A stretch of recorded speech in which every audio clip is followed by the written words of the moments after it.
Literally আলাদাই scam হলো আজকে আমার সাথে।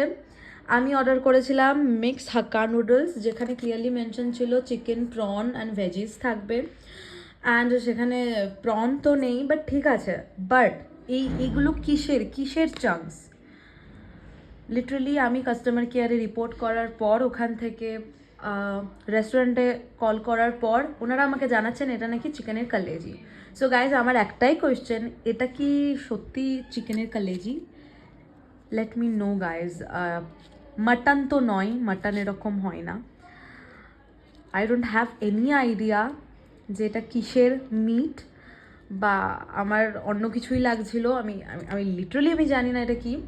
অ্যান্ড আমি জোম্যাটোতে সেটা জানাতে ওনারা আমাকে বলেন যে প্রত্যেকটা নাকি রেস্টুরেন্টের আলাদা আলাদা প্রসিজিওর হয় তৈরি করার খাবার, তো সেই হিসাবে ওরা এগুলো দিয়েছে। বাট আমি কোনো দিনই লাইফে মিক্স হাক্কা নুডলসে এই কালেজি ফালেজি দিতে দেখিনি। So this is new for me guys, late me no কি এটা কিসের মিট।